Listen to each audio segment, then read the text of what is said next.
They should fight every week. There should be head-to-head every week. NXT, look, WWE and AEW should have one show where on a weekly basis, it's constantly this. Just like they were doing back in the day on Wednesdays when all of this started, when AEW announced that they were going to be on Wednesday nights, and then NXT suddenly moved to Wednesdays, right? Made its big debut on USA Network. And look what happened. Look what happened on Title Tuesday, on NXT Mania, whatever you want to call it. Just tremendous stuff. And it got both sides excited. It got both sides of fans excited. Whatever you decided to watch on Tuesday, of course, this is the Dynamite review. This is what we're going to be reviewing. But, the context of within all of this is tremendous. We have to talk about it. We have to mention this. Like, whatever you were watching on Tuesday night got you excited. It got you excited for the reasons that make you a fan of that product. Dynamite last night was tremendous. It was an awesome show, which again reminds us of all the reasons why we love AEW Dynamite in the first place. And I'm sure AEW fans were satiated with last night's, I'm saying last night because we record this the next day. Today's the Wednesday. It's a special edition, all of that, because we did it. I usually do these on Thursdays. I'm straying from the point here. We'll get to that in a second. But I'm sure NXT fans WWE fans were satiated with what happened last night. You got all the big names, all the stars, and legitimately this time, all the stars showing up. And fucking Undertaker coming into the, destroy a guy, and, everything that WWE fans love about the product was highlighted last night. And everything that AEW fans love about the product was highlighted last night. It's only pure dopes, like the purest form of bozo, who cannot comprehend how good competition is in pro wrestling, how the status quo stinks. And we had proof of it last night. It was exciting, regardless of what side of the fence you're on, regardless what you decided to watch. You had a fantastic time. I'm sure NXT hit everything. I'm going to catch up with it because I do want to talk about this on the podcast next week. So I am going to watch it. Haven't had a chance yet. I watched Dynamite from the 0 hour thing right up to the end. That's what we're talking about today. The Dynamite review on the MrWarrenHayes Show podcast stuff. Pro wrestling. How you doing? I'm Warren Hayes. Welcome. Hopefully this is not your first time here. I'm sort of talking as if, I started this one off as if you're bumping into each other in the lunchroom. It's like, hey, but in case it's your first time here, welcome.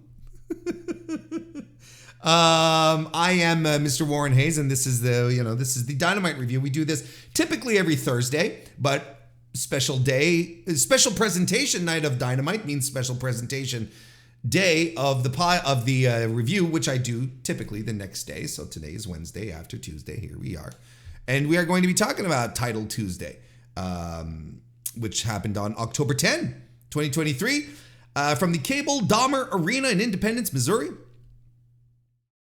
Thank you for being here.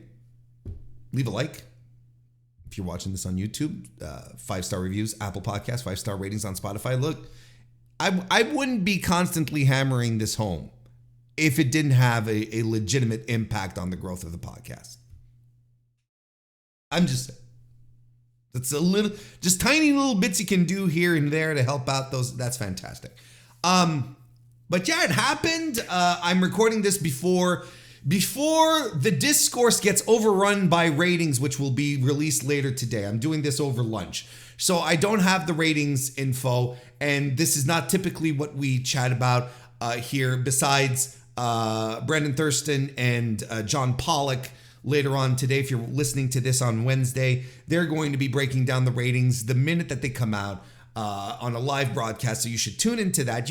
My analysis at this point is secondary, is tertiary. I want to talk about the show, but before the discourse gets permeated by ratings talk, look, I still think, I'm going to put this out here, but I still think Dynamite's getting smoked. And, despite the fact that it was a great show, I still think Dynamite is going to get trounced in the ratings. That's still my feeling. Moving from one night to another night is immediately off the bat. That's bad news. It's bad news for your show. That's a loss of viewership right there. And if we see how Collision behaves when there's NXT pay-per-views or WWE pay-per-views on Saturdays, Collision always eats it in the ratings when that happens. So I think there's a lot more crossover. There's a lot more fans. There's a lot more crossover amongst fans than we seem to believe, that we're led to believe.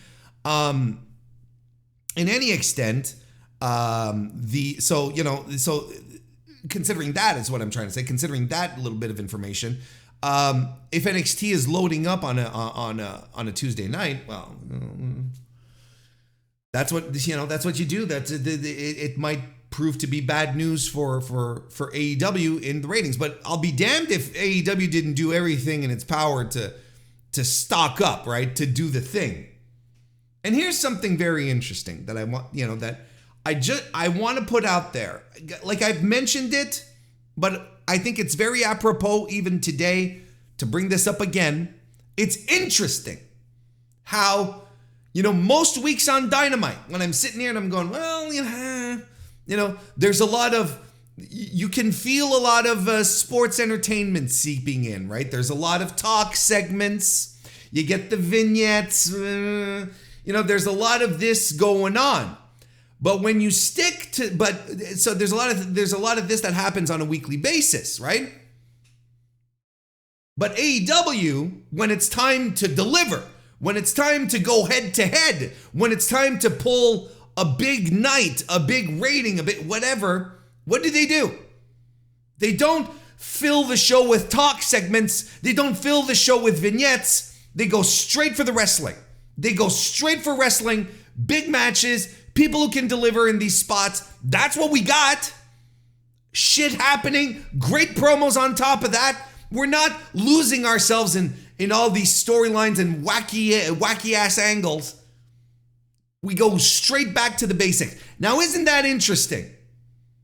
In a company where, I'm told, it's where the perception at the very least is, they're leaning more into sports entertainment to get the sports entertainment people in. We get casual fans, the casual fans, of course. You always got to appeal to those. Bringing in, trying to get other viewers. Oh, the bloodline angle is so successful. AEW has to replicate that. And yet it's interesting that when it's time for AEW to put its best foot forward, to be in a position to compete, to do what they do best, right? Like last night. They don't bury us in angles. They just give us wrestling. They focus on top tier wrestling matches with top tier talent. Isn't that interesting? It's as if AEW knows what they do best, but they're being jerked around. There's people saying things and trying to push, different ways of doing things, but yet when it comes down to it, when Dynamite shines, when AEW shines, when Collision shines, when they shine in pay-per-view, is not because of the angles, not because of the overwrought stories. It's just focusing on pro wrestling. Hunkering down and delivering big-time matches and getting big-time matches that are good to great to even excellent. Isn't that interesting?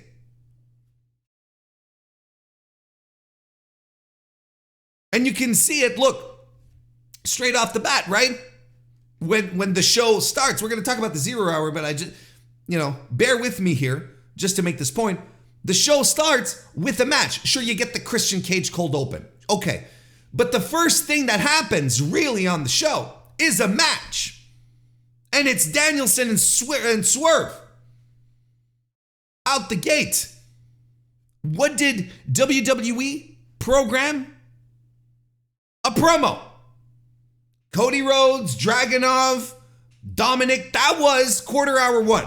Now, I'm not going to sit here and bitch about it. First of all, I didn't watch it. Didn't watch the whole thing. We'll talk about this next week. But right here, right then and there, you see the difference in these two companies. You see the difference in the two audiences. Starting off with a Cody Rhodes promo, then with Dominic and Ilya Dragunov. That is the quintessential way to kick off a WWE programming, because that's what the audience wants. That's what they want. On the flip side, AEW starts with a hot fucking match. Dynamite starts with a hot fucking match, which is typically what they do. And I think right then and there, that is the major difference. You can see it from the way they both started off their shows. That is the quintessential difference between both companies, and from what expectations their respective audiences have. I'm sure no one in NXT, no one watching WWE was like, God damn, starting off with another promo. No one says that anymore. If AEW had started off with a promo, I would have thought that was weird. I would have been like, you're missing the boat here. No, here we go. Kick-ass match. Yes, there was the Christian Cage thing, but it was short. And it was a cold open. It was just like something, okay, let's move into this. And then we got into the match. So you see right there the differences between both viewership, between the philosophies in pro wrestling by these two organizations. It's not even the same thing, not even remotely the same.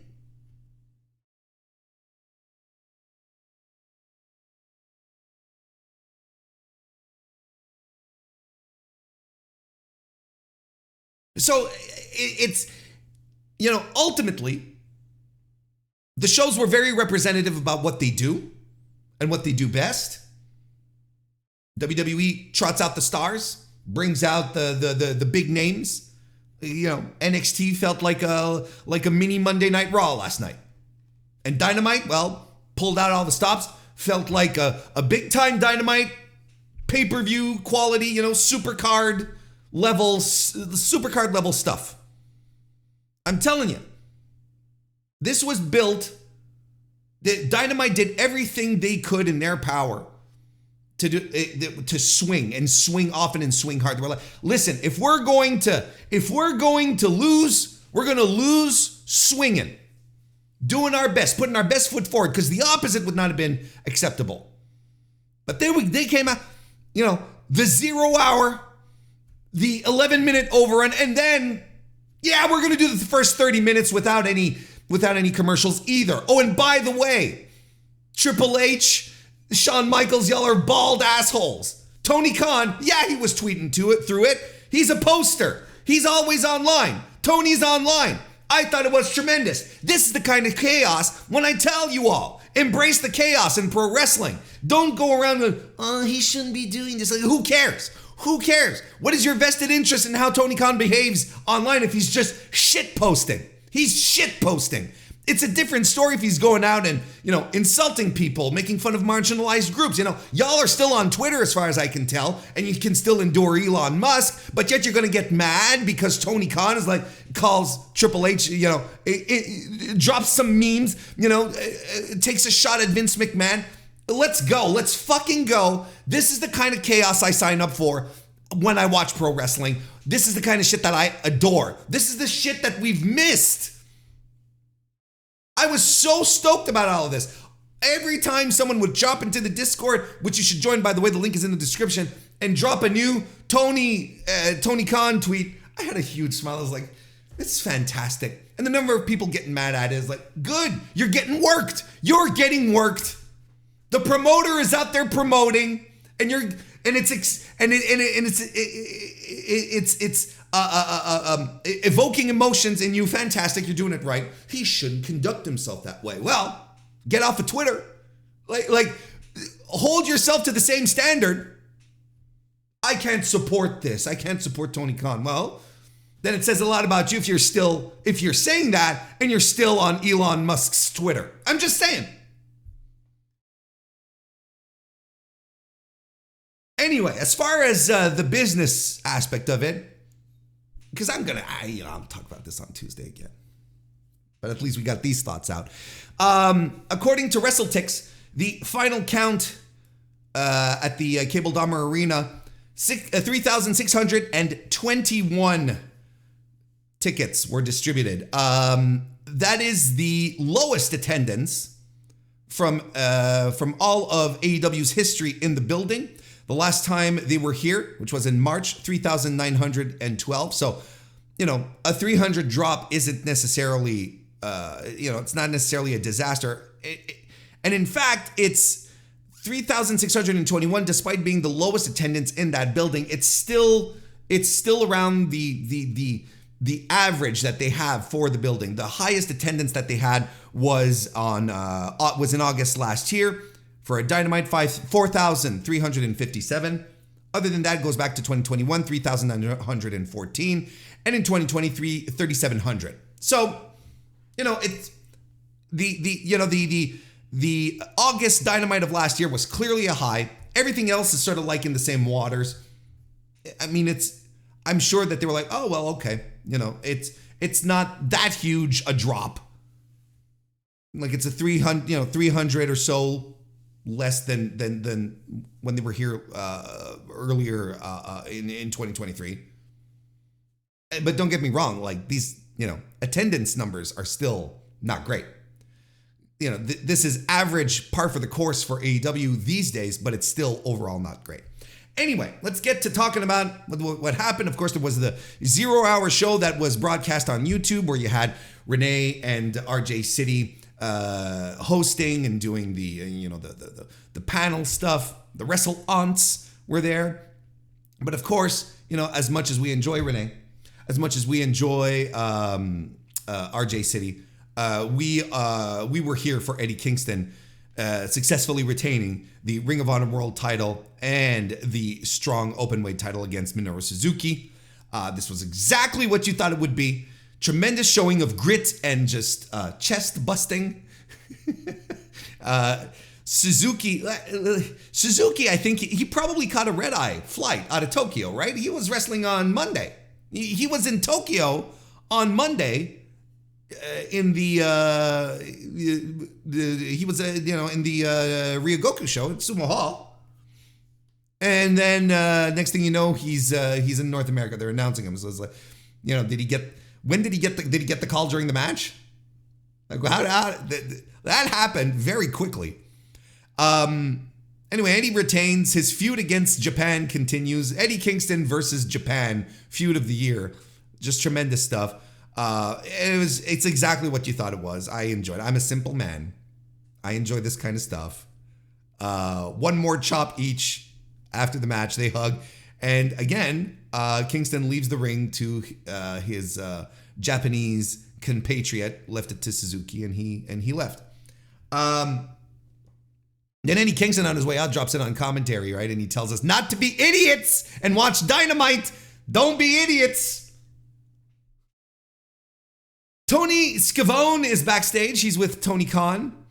They announced the unfortunate news that Jon Moxley wasn't cleared for the international title match tonight. Hook pops in with Orange Cassidy and he says, why don't you put Orange in his place? He never got his rematch. And Orange is like, sure, whatever. And Tony's like, oh, well, if you're not sure. And Orange is like, no, I'll do it. And then Tony eats a chip and they wish him a happy birthday. It was Tony Khan's birthday yesterday. I know a lot of people were bothered by the social media stuff, but why wouldn't Triple H do that kind of stuff? And anyone who's trying to take a high road with Vince, Vince would never do this. Vince took out fucking full pages in the New York Times, full page ads to shit on Ted Turner. And then not just I'm pretty sure that ad showed up in other, not full pages, but in other forms, in other newspapers across the country as well. So who cares? Like, who cares? Who the fuck cares? Why are you so bothered by this? If you're bothered. If you're not, good. But if you are, I don't know why you're bothered. Embrace it. This is fun. This is fun. It's wrestling. Get into it, as someone would say. But back to the Jon Moxley thing. So, I think this has to be addressed, right? Because there's a lot of people who took umbrage to the fact, hey, maybe they should have announced that Jon Moxley wouldn't be on, wouldn't be on the show, wouldn't be competing, so on and so forth, bait and switch, swerve, etc. First of all, it was announced before the show. Like, if we're being very, very pedantic about it, because these are the types of arguments that people get really, really pedantic on, it was announced before the show. That's one thing.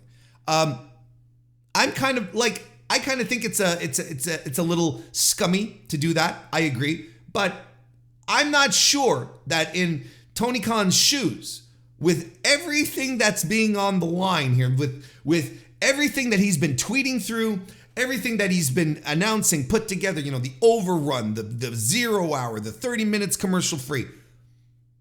I don't think I would go on social media before in the afternoon, same day, and say, Jon Moxley's not cleared. Because then that takes over the discussion. That takes over the discourse. And then people, that's all they talk about. And then we forget everything else. Oh, big L for AEW and all this bullshit. And here's the thing.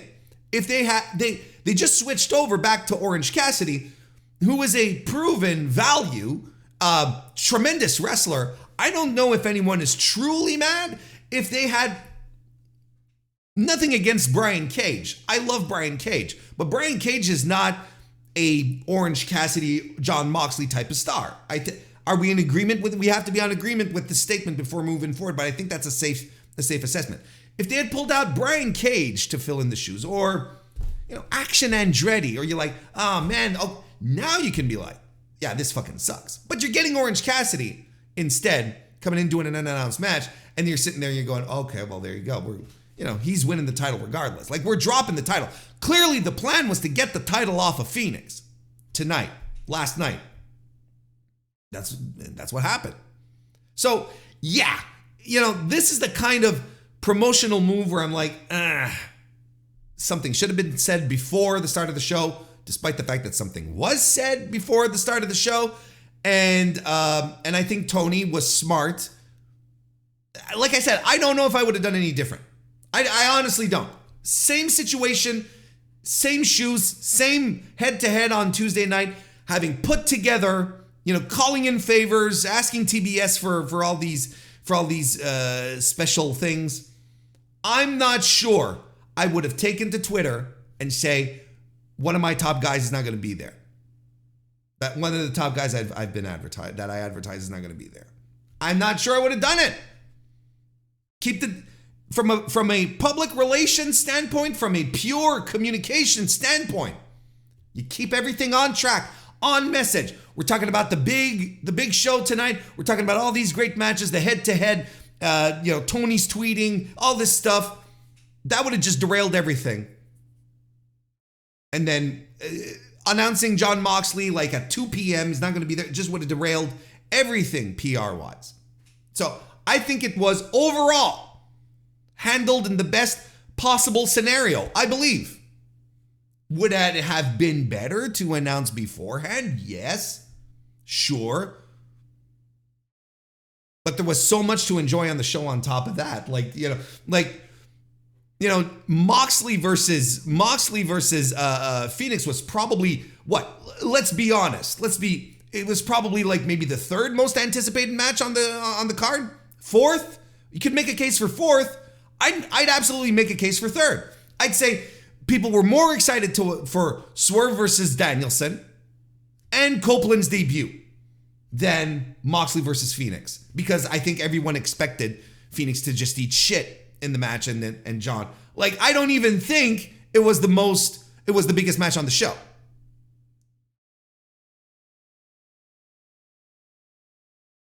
So that was all on the 0 hour. Then we moved to the main card. As we mentioned, Christian Cage does a cold open in the truck. He says he's okay with either Danielson or Swerve winning to be #1 contender for the TNT title. Gives reasons for hating both guys, which I appreciated. And he says, and then he puts over Luchasaurus for the main event. And he teases he might even cut a promo. Oh, gee. That's how you get Warren Hayes to make sure he doesn't move, doesn't switch his eyeballs anywhere. Tease a Christian Cage promo. We'll get to that in a bit.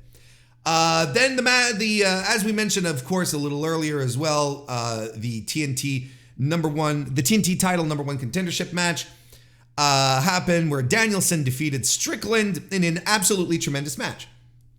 Here we go again. Danielson, look, I know there's a lot of people when it's going to come to their Wrestler of the Year ballots that are going to probably disqualify Danielson for the time that he missed. But I would counter argue with this. The short time that he was in, he wasn't even in 3 months, from June to August. Does that sound right? Yeah, June to August, Forbidden Door till about 2 months. He's off. Other than that, his output has been tremendous, and he has been in he's been in 2 all-time classics this year: the strap match with MJF. And the Zack Sabre Jr. deal at Wrestle Dream. I don't think you can discard, even though he was out for 2 months, I don't think you can discard Danielson and his output this year, notwithstanding the great weekly business he was doing at the start of the year. And now since he's become the collision guy, he's been on every week. He's pulling out these great matches, putting over guys, making Ricky Starks look like $1 million, working with Swerve Strickland here, and Swerve Strickland keeping up with him. God, Swerve is on a roll right now. He looks fantastic. His Wrestle Dream match was a night opener for a lot of people. He's in with Danielson, and he's hanging with Danielson.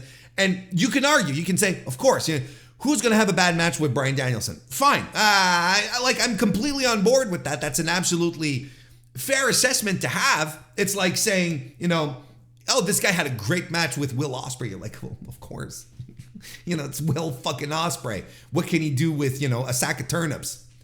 But look, the fact here is that Swerve is showing, he is flexing his main event possibilities here. He's flexing his main event style. He's looking tremendous in the meantime doing it. This guy has always had the intangibles. I've been on the Swerve Strickland train for a long time. I still think his ceiling is world champion. And I think he's been showing more and more as we're going along that he has the work.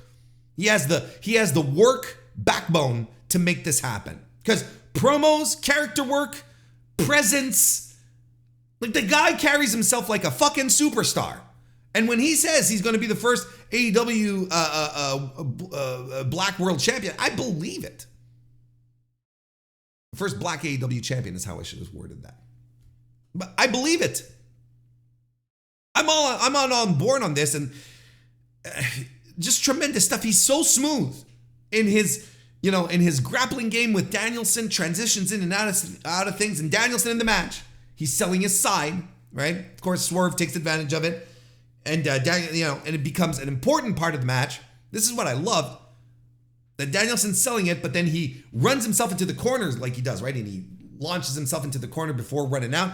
But he buckles as he comes out because he landed on his side, and Taz sells it as liver damage. Oh, that shit'll, you take a punch to the liver and everything shuts down. I'm like, God, I love wrestling. This is fantastic. This was great. So what happens then? While Danielson is incapacitated, house call by Swerve. Swerve stomp, covers, Danielson kicks out, and roof blows off the place. Everyone is up on their feet at this point. Adam Page comes in to keep Swerve from using Nana's headdress, his crown, whatever. Keep him from using it in the match. And there's a little back and forth after between Swerve and Danielson after this, but a Busaikuni put Swerve away, and Danielson is now your number one contender for the TNT title. Apparently, this is going to go down a Collision this week. So there you go. There's a great reason. I am not a hard man to please. Imagine that. Put great wrestlers doing fantastic work in a ring together. Give them a big time match. That's all I need. I am not hard to please. I know a lot of people think that I am. What I don't like, I really don't like. That's all. But there was nothing to dislike here. This ruled. Great match. And Swerve is on a roll. And you see later on in the evening, Adam Page loses and they're still feuding. So they're still on the same footing. I don't see an issue here. The feud, the program right now is still Swerve and Page, and they both lost big matches. It's sort of because of one another, right? They're still fucking with each other. I think this is good storytelling. I think this is very competent, well put together stories. And in the meantime, you're advancing other stories. Danielson is now moving on in his next challenge. He's going to be the next challenger for the TNT title. All this is moving along very nicely. We get another tremendous pre-tape of Samoa Joe, a vignette, I guess, who wants to remind us that he will be AEW World Champion one day. And again, but this is a guy that I believe. We talk about Joe so much being menacing and destructive and evil. He's being destructive and evil. I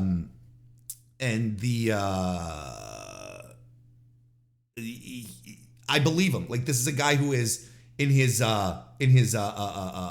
promos and the way he conducts himself, he's believable. Like, this is a guy who, he can snap you in half and you don't have you wouldn't even have a say in it. It's like, oh, yes, sir. Then we get the Adam Cole vignette at Roderick Strong's house. I got nothing for you. And listen, I am not even going to spend, I'm going to spend a very, very microscopic amount of time on this because you all know at this point what I think about the vignettes. In case you're new here, they stink. It's not what I want out of. If I want this, I'm going to go to NXT. NXT's on right now. I had people in the Discord last night saying, I could take 2 hours of these vignettes. Oh, look, NXT's right there. NXT's right fucking there. That's what they do. Vignettes, and all the, let's go on makeovers. Let's go to the sushi restaurant. Oh, wow, sushi's so weird. It's all there. It's all there for you. I don't need this in AEW. And you know what? In the grand scheme of things, have you noticed that with all of this, oh, wait, I skipped forward, but sorry. Have you noticed that all the tremendous stuff happening on this show last night, and even MJF and his bit of the angle here, was all so tremendous, it completely outshined this stupid vignette, this shit, this garbage that they put together.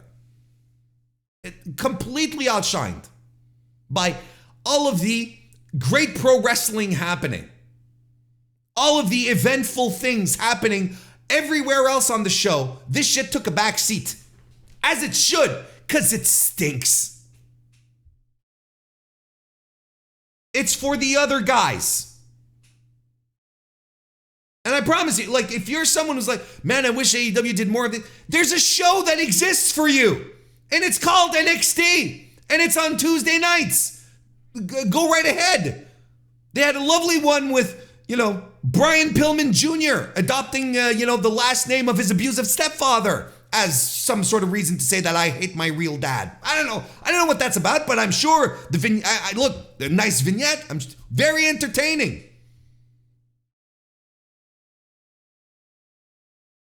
Anyway, that's all I'm talking about. That because there's so much more to talk about, including this, and I apologize. I skipped over it. I guess I just wanted to get the Adam Cole vignette out of the way, and my subconscious was coming forth here, I guess, pressing forward against my, it's my id that was coming to the surface.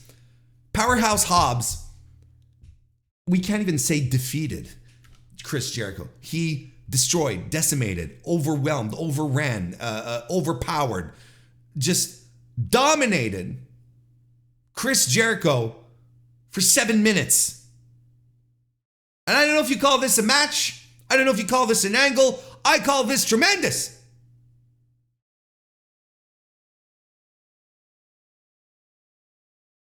I'd love to take a little victory lap here. Telling you all. QTV was a bad fit for Powerhouse Hobbs. They should dump his ass, get him out of there as soon as possible, because it's doing nothing for him. The minute they do, and they put him up with Don Callis, one of the hottest heel acts in the business, look at the magic that happens here. Chris Jericho, literal legend of the business, takes a whooping for 7 minutes. Cage Match has it at 7:24. He eats 5 spine busters. I have spoken to wrestlers in the past. Most of them tell me that, I think the most common move that people tell me that sucks to take are back body drops. And not far behind are spine busters. I've never heard a wrestler tell me, yeah, spine busters are fine. Spine busters suck. And this is a 50-year-old guy who has got nothing to prove, nothing left to prove in the business. In the ring, eating power bombs, world's strongest slams, and he loses, with minimal offense getting in. Oh, he mounts a hope spot, gets a code breaker, the walls. He's trying to play the hits, trying to string things together, but nothing's working. Because Hobbs is too much of a fucking beast. And Hobbs pins him with a knee on the face. It's tremendous. And then we get later on, why don't we jump to the thing right now? Let me pull it up here. Renee Paquette, she's with Jericho, who's being looked after by trainers, and Dan Garcia's there, coming in to check on him. And then Matt Menard comes in. What the fuck are you doing? We hate this guy now. Dan's like, well, no, I'm coming to check on, They walk away, so there's a little something going on there. But Jericho is in a bad way. And later on, Excalibur tells us, I have the unfortunate news to tell you. And I'm like, when he said that, I was like, oh, Jesus Christ, what happened? Thank God it was all in story. And Chris Jericho had to leave the vicinity, go to a hospital. Look, I'm taking everyone, I wish people would listen to me more. Because this is when I'm right. And I'm right more often than not. Come on. Hobbs in QTV is fine. They'll just, keep him away from this silly shit. And, no. This permeates. It sucks. It stinks. QTV is a curtain jerker prelim act. And Powerhouse Hobbs, they've been trying to get him over. They've been trying to make him into something bigger. Get him put him into another lane. Here we go. Let's fucking go. I am all in on this. He's not fighting, Wardlow or whatever. This is fucking Chris Jericho that he just decimated. Great work by Chris Jericho here. Just again, right? And yet, that we're going to get people who are going to try and continue to convince me that Chris Jericho is a detriment to the young guys in AEW. That he puts only himself over. That he buries the talent, that he only thinks about himself. Chris Jericho could have sat down at this creative meeting and said, this is not going to work for me, oos. He really could have. But no. Oh, we're going to talk about the Jericho Vortex. That he doesn't do anything for anyone. It's fucking Chris Jericho. And he's doing this. And I'm still on record saying that Chris Jericho should get some wins. Because he's been putting so many people over. He's actually losing some heat. Anyway, it wasn't against Powerhouse Hobbs, I'll tell you what. Orange Cassidy defeated Rey Fenix to become international champion once again. Two-time. First two-time, right? If I'm not mistaken. Right? Quick little high-octane match here where Rey Fenix just continues to enjoy being dropped on his head. Including with that tremendous DDT, right, by Orange Cassidy during the match. He being Cassidy lands a beach break after Rey Fenix's back gives out on a move. Phoenix has been selling the back and the injuries and so on and so forth. Orange Punch, Mousetrap, get the job done for Orange. Sub 5 minute match, just in and out. Phoenix is probably still recovering, still semi-injured. He probably needs a little time yet to get back. I don't know how, look. But this was quick, fast, in and out. Rey Fenix's singles run, we barely knew ye. So then they have Tony Storm doing picture-in-picture silent film improv warm-ups. This is the kind of shit that I used to do when I did do improv stuff and we do warm-ups and whatever, and you're in an environment, you're doing this, and that's basically what she's doing. I know there's a lot of people who are bothered by this. There's a lot of people who really love this. I'm straight down the middle on this. It doesn't bother me. It doesn't bother me because it's not that big a deal. It's not a huge, all-encompassing thing. It is nonetheless a symptom of something, again, that I've been talking to you quite a bit about over the past few weeks, and how the Adam Cole vignettes and the sports entertainment, if the champ is doing this, if the main eventer is doing this and he's getting 34, he's getting 15, 20 minutes for his stuff per week on the show, well, more and more undercard people are going to want to do these things to get more time for themselves. There you go. Toni Storm is a silent film star, and she's doing this stuff, and good for her. It's fine. I kind of like it. I think it's fun. I think it's just, mental snap, a complete mental breakdown. I think it's fine. I think they lean into it a little too much, they being production. But it does, look, it's fine, and it's not a main event thing. It's firmly mid-card. It doesn't bother me. I like the shoe thing. None of it, I don't hate it because it's not taking up all my time. It's a nice, just a little diversion. Okay, let's move on. There. Wardlow defeats Matt Sydal. 4 power bombs by Wardlow. Aubrey calls the match rinse and repeat from last week. Wardlow is mad, walks out through the audience.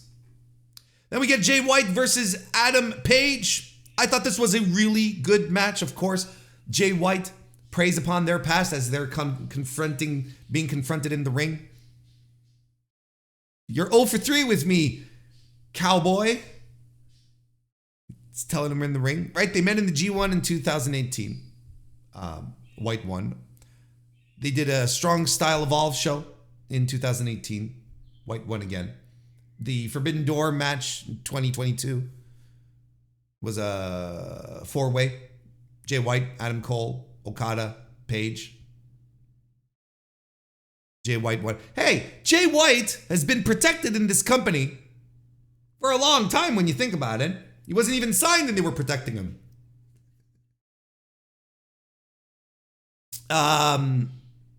But this was good, and all the big moves were there, and just some great action, expertly put together. 2 fantastic pro wrestlers. Let's just, call it what it is. Paige pulls out the sack of shit, the running moonsault, and the moonsault slam off the top rope, which is always tremendous. Jay White does a dragon screw leg whip, and then he does the air guitar, saluting his old rival Hiroshi Tanahashi. And he even pulls out the TTO, the Tanahashi tapped out. He even did that. Great finisher. Great finish, I should say, when Nana comes to get involved, and it allows Jay White to get a sneak win in another tremendous match on this show. Just great stuff. Top to bottom, just great stuff. After the match, MJF comes out, and he's fired up. He's not doing cutesy things. He's not trying to get tofu over. He's not trying to get people to chant along. This isn't sing along with MJF tonight. No, he's mad. He's pissed off. He wants the title back. And here's something interesting. What was going on in the meantime over on NXT? Dominic versus Ilya Dragunov. Now we have this match. We had the end of this match and the champ coming out. And Max was all business. And this is my favorite form of Max. Make me feel that the title is important, because commentary was saying that. Jay White was saying that. But it had been a while since I felt that MJF was really into the world championship. And yet here we are. This is what we're getting here. They go a little back and forth. And Max, he says he understands, that he understands White because he used to do the same things he does, surround himself with losers and sneak to win, but he's trying now to be a better man. So he wants White to do the right thing and bring back the title, which means the world to him. And he's talking about it, and I feel it. I feel like it's the real deal. Max was pinpoint, spot on. I missed this. Jay White says he appreciates him asking for the title rather than jumping him in his little devil mask. We're keeping that whodunit thing alive. But they got a match on November 18, so MJF can win it back there or fail. But he also throws in this. He says, look, if you can find 3 people who can stand you, we can have an 8-man tag if you want, and then maybe if you win, you can have the belt back. We'll get to that in a second. Of course, Robinson, Juice, he has his turn on the mic. He announces that there's going to be a Dynamite Diamond Battle Royal, which oddly enough, I was thinking about just last week. I was like, are we ever going to do one of these again? So for the Dynamite Diamond Ring, of course, he says, I'm going to be in there and I'm going to kick your ass. And he says, when I'm going to win using this, and he reveals a roll of quarters with the word Friedman on it. And this pisses off Max tremendously. In case you're new to AEW, you're not quite sure of the lore, Max has told us a story in the past where when he was young, he was subjected to some anti-Semitic bullying by some dopes in high school or junior high, can't quite remember, middle school, who threw quarters at him and say, pick him up, Jew boy. And this is a story he's told twice at this point, if I'm not mistaken. And it's you fucking hate that kind of shit, right? And it's something that I've always been very sympathetic to. And now, Juice Robinson is bringing the quarters into the equation here. Now, Juice Robinson has previously used a roll of quarters to finish a match. And it's a spectacular visual. I love the visual of the quarters just flying into the air. I think it's a great visual, and he's done it in the past. So for him to bring that up is natural to a certain degree. And a lot of people just dismissed it as, it's Juice's thing. But he hadn't really used it in AEW for being, but they're all like, it's Juice's thing. But commentary absolutely confirmed that this was linked to MJF's story about being bullied. And the reaction MJF had was absolutely justified and absolutely confirmed that as well. So it's not like, it's just Juice's thing. No. They're leaning into the quarter story. We're getting ourselves a little anti-Semitism in our pro wrestling right now. This is essentially what it is.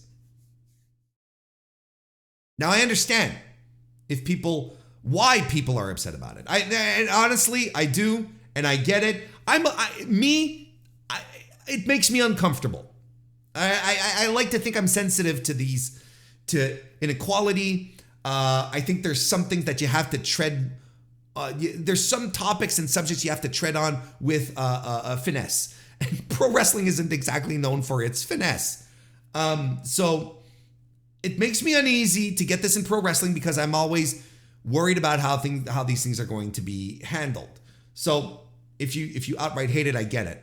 If it makes you uncomfortable, I don't think a response of I don't care. I don't think that's an appropriate reaction. I think you're meant to care regardless, right? And that's the thing, right? I wrote an article months ago when people were chastising MJF for saying like absolute vile, disgusting shit in his promos. I'm like, he wants you to feel shit. You're supposed to hate him. Well, I mean, we're not that far off here, right? And Max is very good at doing this. So, and by all intents, this is Max's call. He's bringing this into his story. Maxwell Jacob Friedman oversees his creative. And there's not a lot of people who tell him no in this company. I'll tell you what. I know for a long time, there's a lot of people who thought, CM Punk could do anything he wanted. MJF wields a lot of fucking power in creative. All of this is his. So I can only assume, knowing what I know, that MJF is not only okay with this is his idea. This is him bringing this to the table. World events right now, current events, make this also a little weird. Like, it's all a little weird, And I can't blame anyone for doing this, right? And my main sticking point, and I'm going to echo my Voices of Wrestling colleague Suit Williams here, who, when we were talking about it, and he also tweeted it out, he said, and I'm paraphrasing because he said it much more succinctly than I could ever, this is a business that has been built on, that's had more than not been built on, but has had more than its fair share of racism and misogyny, and bringing out all the worst from people for decades, right? So I can understand why people are reacting very strongly and are not ready to give it a pass, even though it is television and even though it is a scripted event. And I understand because of the past of pro wrestling, of being exploitive, of the worst behaviors of humanity. I can understand that that people are not ready to consider this as, I'm all going to be okay with it. That they're a little reticent, that they're not quite into it. I'm 100% behind this. This feeling that people can have. But you know what? When it comes to me, this is exactly how I feel. So, is it a good look? I don't think it's a great look, especially from the pro wrestling lens, and you can, but there were so many Schindler's List, and like, okay, but I mean, these are works of art, right? In a medium that, and were dealt with very delicately in a very compelling way and had a tremendous message. Here it's all, pro wrestling is all about getting yourself over, using whatever you can to get yourself over. So I can see, and I can see and feel why anyone feels a little weirded out about all of this. I really, honestly, frankly, completely do. Shida, as in Hikaru Shida, defeated Saraya to become the new AEW Women's World Champion, I should say. And I didn't see this coming. I don't think many people saw this coming. Tremendous. Like, I'm absolutely okay with this decision. And, reinforces the idea that Saraya was just given a nice little moment, nice little defense last week and, or the week before, I don't quite remember. And that's it. Saraya's not the wrestler that everyone seems to think she is. And, I saw people, Saraya's improved. Has she? I don't know. Shida did good here. And there's spray. There's Ruby Soho with spray and interference, and Toni Storm runs out with the shoe. Shida kicks out of the nightcap, lands a Falcon Arrow. 2 nightcaps, I should say. Lands a Falcon Arrow for the 1, 2, 3. And she's the first 3-time AEW World Women's Champion. Women's World Champion. I'll get that right. Tremendous stuff. Good. Proper run for Shida. Probably won't feel as a placeholder or a lame duck or whatever. Lots of possibilities here. We get Don Callis backstage with Konosuke Takeshita, and they're doing the Sammy Guevara gimmick with the cards during picture-in-picture. MJF is with Renee backstage. He tells her that he's not in the mood for an interview because of everything that happened. And he just wants to call his boy and get some advice. So he calls Adam Cole, who picks up, wants advice for dealing with White, Samoa Joe, the old wounds. But Adam Cole is still at Roddy's and the connection's not good. The Acclaimed arrived. Max Caster offers up their services to beat Bullet Club Gold. Max doesn't seem enchanted by it. I think he wants his boy by his side. But right now, this is what we got. See what happens. Christian Cage comes to the ring and he cuts, guess what? A tremendous promo. And he cuts the promo I wanted to hear. He cuts the promo I wanted to hear. Look, he gets his sports team heat, and then he didn't like it when Copeland said that Luchasaurus and Nick Wayne would just take all the information out of his head and then dump him. It says, unlike Copeland, he didn't take some people, dress them up like Halloween, and convince them they're tough guys, and convince himself he was the leader. Fantastic. He said, because for Wayne and Luchasaurus, he's not their leader, he's their father. Father of the year. I'm so glad they're leaning into this stuff. And he says it's funny because, when he being Christian was being disrespected and underused in the past, Copeland didn't turn down his push to team up together and make dream matches and bring the team back together again. No. He continued serving his audience of one, and that's exactly what I wanted to hear. This is exactly what I wanted. So Christian is like, I went off and I built myself a career on my own away from you, and you come in here. You come in here and you're like, let's bring back the team. No, you just want to mooch off of me. That is exactly what we needed. Tremendous.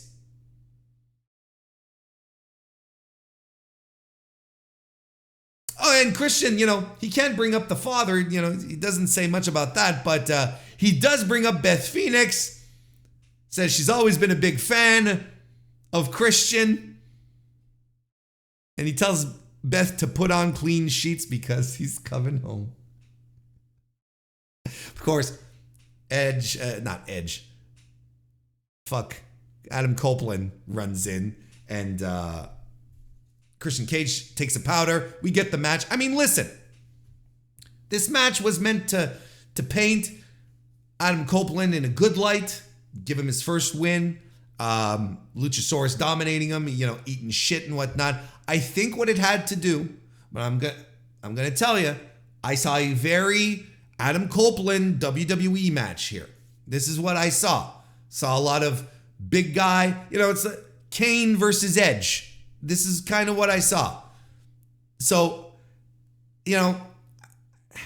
I told y'all last week, I'm telling you again, I'm still not all in on Adam Copeland in AEW. I'm not. I'm still keeping an open mind. I'm curious to see what's going to happen here. But as it stands, I don't think he's been a tremendous business mover. Right? Didn't pop a rating on Collision this week. Collision was a disaster, but of course there was the NXT, not the NXT, but the Fast Lane on the WWE Peacock, and so there's that. There's also the idea that there's the idea of what kind of rating will he get tonight or today? How will his main event quarter hour seem? Main event, Adam Copeland's first AEW match. How will that, I'm still not sold, and this match didn't sell me on him either, where I'm like, okay, what does an unfettered Edge look like? Well, an unfettered Edge, Adam Copeland, still kind of looks like Edge. He still kind of feels like Edge, and he still kind of wrestles like Edge. But I'm not throwing in the towel, and I'm not passing judgment. I'm not saying the experiment has failed. let's run this, because at the same, look, Luchasaurus, no disrespect, not your top tier worker either, right? It's not necessarily, the guy who can wrestle another guy up to his level. Luchasaurus, he's fine. He's a solid worker, but he's not Mr. Spectacular. We see him work really well with smaller guys. He's tremendous, but I don't know. Match ends when Christian Cage gets involved and Copeland does a little lie, cheat, steal thing and clocks Luchasaurus with the TNT title while the ref is distracted. Luchasaurus thinks Christian Cage did it, which allows a sneaky spear by Edge, which, everyone said, oh, that's the best spear Edge has ever thrown. And when the bar's in the dirt, I guess, when the bar's in the mud. And after the match, we get a huge schmott. And this is, again, I'm a simple man. Doesn't take much to make me happy, but everyone who had a fucking angle around all of these, everyone who came out for this huge schmoz at the end, all had something, had a bone to pick with someone. And that's how you know your stories are connecting, they're working. When you look at everyone involved here, everyone who got involved in this, this final brawl, this WC Nitro-esque exit, everyone made sense. Everyone had a connection to someone else in the, just tremendous stuff. And you get Tony Schiavone. The last thing you see is Bryan Danielson cranking Christian back in the label lock, and you have Tony Schiavone screaming at the top of his lungs, "Don't let him go!" And we fade to black. And, the only way this could have been better if someone said tape machines are still rolling. Other than that, tremendous. I thought this was a winner. I wish there was, as a Dynamite goes, complete win. And a W quality-wise from top to bottom. My quibbles are so fucking minimal here. Tremendous stuff. MJF back in form.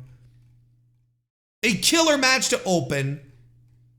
Great matches all throughout. Title changes. This is eventful. This is how Dynamite should feel week after week. Maybe Dynamite should go to Tuesdays. I'm just saying. Or move NXT back to Wednesdays. I mean, that's what they're thinking of doing, right? With the fucking, or at least that's not that they're thinking of doing, but that's a possibility. It's a rumor being thrown around. A strategy that WWE might have for the rights for Raw and NXT, that one of the two could end up on Wednesdays. I'm like, if this is what's going to drag out the best out of Tony Khan and AEW week in, week out, if that's what they need, because this is the Dynamite that we all fell in love with. This is the show we love. Not the stuff that we've been seeing for the majority of the second quarter of 2023, right into the third quarter. This is tremendous. This is, bring back the wars. Bring back just have them go head to head every week if this is what we're going to get. And stop being weird bozos if you think that this shit is bad. Pick a side if you want, but you have to absolutely acquiesce that these shows, that last night, these shows benefited from going head to head. They were in full-on competition mode. It was exciting. The output was tremendous on Dynamite. Fans win. Fans win.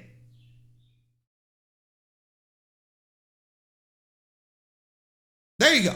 We're going to wrap it up for today.